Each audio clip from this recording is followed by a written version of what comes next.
시청자 여러분 안녕하십니까? 편안한 밤 보내셨나요? 마켓 시그널 시작해 보도록 하겠습니다. 어제 한국 증시의 양시장이 모두 다 하락하면서 거래를 마감을 했습니다. 코스피와 코스닥이 나란히 2% 넘게 하락하면서 거래를 마감을 했는데요. 이제 코스피가 2,600선 깨지고 2,500선 깨지고요. 2,400선까지 현재 무너진 상황입니다. 다만 이제 2,400선보다 더 무너질 수 있다라는 의견들도 나오고 있습니다. 한국 증시에서 계속해서 자금은 이탈되고 있는 상황이고 달러에 대한 원화의 환율도 굉장히 불안합니다. 네, 지금 지속적으로 외인들뿐만 아니라 개인들까지 국내장에서 떠나는 이 흐름들이 이어지고 있는데 그들이 떠나서 찾는 곳은 바로 미국 시장이 되겠죠. 그렇기 때문에 그 어느 때보다도 미국 쪽의 소식, 우리 시장에는 중요한 변수로 작용이 되고 있습니다. 간밤에 뉴욕 증시 어떤 식으로 마무리를 지었는지 해당 시그널들과 힌트들 찾아보도록 할 텐데요. 간밤 시장 상황 확인해 볼까요? 네, 간밤 뉴욕 증시 3대 지수는 보합권에서 거래를 마감을 했습니다. 상승과 하락을 계속해서 오고 가는 흐름을 보여줬는데요. 먼저 다우존스 산업평균지수 어떻게 마감했는지 함께 확인해 보도록 하겠습니다. 이번 주에 사상 최고치를 다시 한번 경신했던 다우존스 산업평균지수 같은 경우에는요. 결국에는 43,958선에서 거래를 마감을 했습니다. 0.11%의 강보합 수준에서 거래를 마감을 했고요. 다우존스 산업평균지수가 이번 주에 다시 한번 사상 최고치를 뚫어줄 수 있을지 여러분들 확인이 필요해 보입니다. 이어서 기술주 중심의 나스닥 지수로 가보도록 하겠습니다. 나스닥 지수는 상승과 하락을 오고 갔습니다. 네, 결국에 나스닥 지수 같은 경우 약보합 수준에서 거래를 마감을 했고요. 19,000선에서 종가를 형성을 했습니다. 이어서 S&P 500 지수 만나보도록 하겠습니다. 이번 주에 6,000선을 돌파를 했고 오늘도 역시나 마찬가지로 장중한 때는 6,000선을 돌파하기도 했던 S&P 500 지수 오늘 시장에선 결국 이 6,000선 아래에서 거래를 마감을 하는 모습 확인할 수 있습니다. 그렇다면 간밤 증시의 분위기는 어땠을까요? 중요 이슈들 함께 만나보고 가도록 하겠습니다. 네, 일단 3대 지수가 보합권에서 거래를 마감을 했습니다. 움직임이 있었다라기보다는 고점 부근에서 관망세를 지속했다라는 표현이 맞지 않을까 싶은데요. 여러 외신에서는 지금 시장에 대해서 어떻게 표현을 했나 저희가 찾아봤습니다. 이렇게 이야기를 했습니다. 트럼프 트레이드가 돌아왔다라고 한마디로 평가를 했습니다. 트럼프 트레이드는 여전히 유효한 상황입니다. 고점 부근에서 계속해서 지수는 머물고 있습니다만은 여기서 더 이상 무너지지 않는 긍정적인 흐름을 가지고 가고 있고요. 무엇보다 이 시장에서 기다렸던 것은 경제 지표였습니다. 소비자 물가 지표 발표가 됐는데 CPI 같은 경우에는 전년 동월 대비해서 2.6% 넘게 상승한 것으로 나타났습니다. 좀 물가가 높은 것이 아닌가 하고 우려하실 수도 있겠지만은 시장에서는 그래도 예상치와 부합했다라는 데 대해서 큰 점수를 줬습니다. 이에 대해서 트레이드 세션이 이렇게 이야기를 했습니다. 연준과 인플레이션에 대한 걱정은 이제 멈출 때다라는 의견을 제시를 했는데요. 상반기까지 시장을 짓눌렀던 두 가지 포인트가 바로 연준과 인플레이션이었습니다. 그런데 연준과 인플레이션이 이제 걱정이 어느 정도 좀 멈출 때가 됐다라는 의견 함께 제시가 되기도 했고요. 무엇보다 러셀 2000 지수도 괜찮습니다. 오늘 장중한 때는 1% 넘게 상승 탄력을 보여주기도 했는데요. 중소형주 중심으로 다시 한번 거래 대금이 크게 실리는 모습 보여줬고요. 지난주에 말 러셀 2000 지수는 8.6% 넘게 상승한 바 있습니다. 대형주만 잘 가는 게 아니라 중소형주까지 함께 랠리를 보이는 그러한 장 보여주고 있습니다. 그리고 이뿐만이 아니라 암호화폐도 역시나 마찬가지로 93,000달러 선을 돌파하면서 돈이 계속해서 복사가 되는 긍정적인 장들 보여주고 있습니다. 그렇다면 종목들은 어떻게 마감을 했을까요? 전체적인 시장 분위기부터 살펴보고 가도록 하겠습니다. 네, 먼저 마이크로소프트 0.5%의 강보합 수준에서 거래를 마감을 했습니다. 여전히 소프트웨어 쪽으로는 긍정적인 흐름을 보여주고 있습니다. 지금까지는 하드웨어 쪽에서 긍정적인 흐름이 나왔다면 최근 시장에서는 소프트웨어 쪽으로 아주 긍정적인 의견들이 나오고 있는 상황이고요. 주가도 잘 가고 있습니다.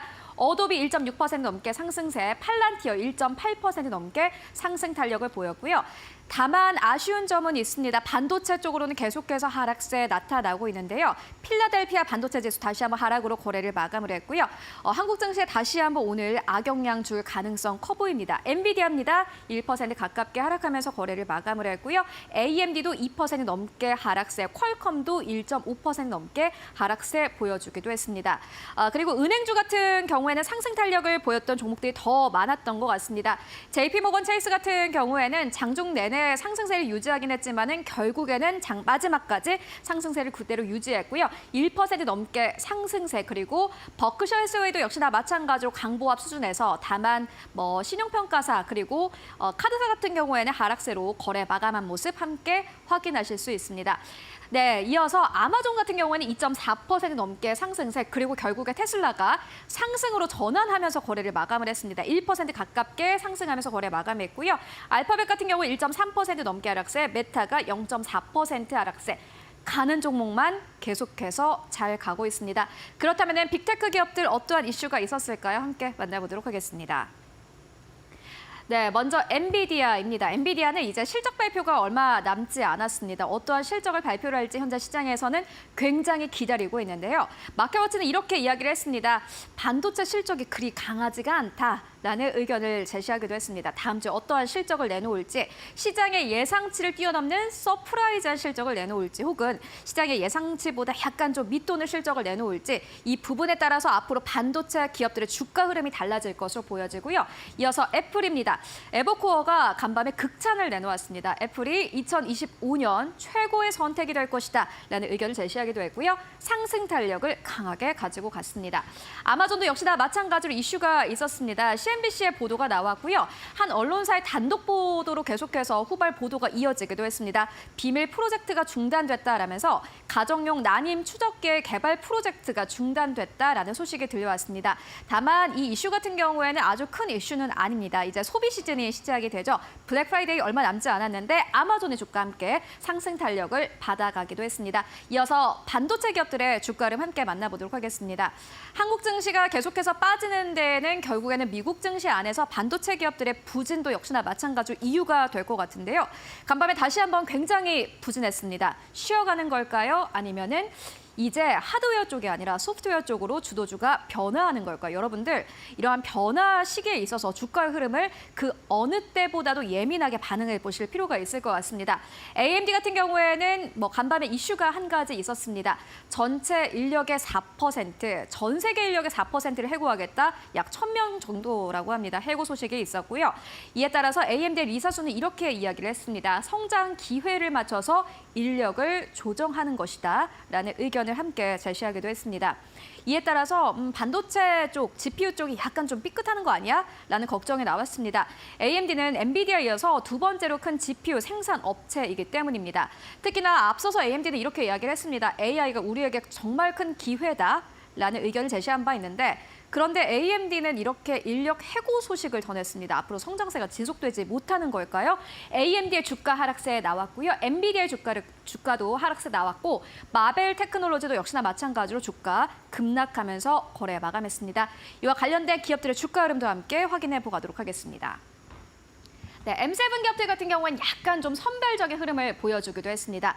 네, 먼저 애플입니다. 보시다시피 강보합 수준에서 거래를 마감을 했고요.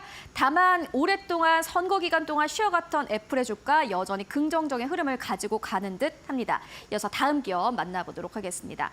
애플은 상승 탄력으로 거래 마감했는데 사실 이보다도 더 좋았던 게 아마존인 것 같습니다. 블랙 프라이데이를 얼마 남겨두지 않고 소비 시즌에 대한 기대감 계속해서 커지고 있는 상황이고요. 2% 넘게 상승하면서 거래를 마감을 했습니다. 이어서 엔비디아 주가 흐름 함께 만나보도록 하겠습니다. 엔비디아의 주가 부진했습니다. 오늘도 1% 넘게 하락세로 거래 마감하면서 146달러 선에서 거래 마감했고요. AMD 해고 소식을 전했죠. 주가 흐름 같은 경우에는 3% 넘게 하락하면서 139달러 선에서 종가를 형성을 했습니다. 네, 그렇다면은 간밤에 월가에서 약간 투자 의견이 변한 기업들은 어떤 것들이 있을까요? 저희가 정리해봤습니다. 네, 먼저 스타벅스입니다. 스타벅스 같은 경우에는 투자 의견 하향 소식이 나왔습니다. 주가가 하락하면서 거래를 마감을 했는데요. 스타벅스는 참 복잡한 기업입니다. 중국 경기가 살아나고 만약에 중국 측에서 10조 위안 이상의 경기 부양책이 나오게 된다면 스타벅스 주가도 함께 탄력을 받을 것이다 라는 기대감 나오기도 했습니다. 스타벅스가 중국 내에서 꽤나 큰 매출을 현재 차지하고 있는 상황이기 때문인데요. 그런데 현재 중국에서 이렇다 할 매출이 조금 일으키지 못하고 있는 그러한 상황이다라고 보시면 될 것 같습니다. 레드번 아틀란틱은 이렇게 이야기를 했습니다. 스타벅스의 투자 의견을 매도로 하향하겠다라고 밝혔고요. 백투 스타벅스 계획에는 여전히 어려움이 있을 것이다라는 전망을 내놓았는데 지금 스타벅스가 내놓은 연말까지 계획이 너무나도 높다라면서 막상 실적을 발표를 하면은 시장의 참여자들이 굉장한 실망감을 느낄 것이다라는 투자 의견을 함께 제시하기도 했습니다. 이어서 두 번째는 넷플릭스입니다. 어제 저희가 같은 시간에 넷플릭스가 내놓은 저렴한 광고 요금제의 월간 활성 사용자 수가 증가했다라는 부분 전해드렸는데요. 바로 월가에서 반응이 왔습니다. 제프리즈 측에서는 월간 활성 사용자 수로 인해서 넷플릭스에 대한 비관론이 악화됐다라는 투자 의견을 제시하기도 했습니다. 넷플릭스 이제 주가가 탄력을 받을 수 있을까요? 팬데믹 기간 동안 급하게 올라왔던 넷플릭스, 물론 이번 해에도 좋았습니다. 결국에는 숫자가 찍히는 기업들은 주가가 상승 탄력을 받아간다라는 걸 알 수 있었는데 역시나 마찬가지로 이렇게 긍정적인 투자 의견이 제시가 되면서 상승 탄력을 보였고요. 마지막으로는 테슬라입니다. 웨드부시 측에서는 이렇게 이야기를 했습니다. 테슬라 여전히 우수하다라면서 머스크가 백악관의 주요 자리를 차지했는데 앞으로 AI 이니셔티브 추진에 굉장히 긍정적이다라는 의견을 함께 제시하기도 했습니다. 네, 그렇다면 주가는 어떻게 움직였을까요? 스타벅스, 넷플릭스, 테슬라 주가 흐름 함께 만나보고 가도록 하겠습니다.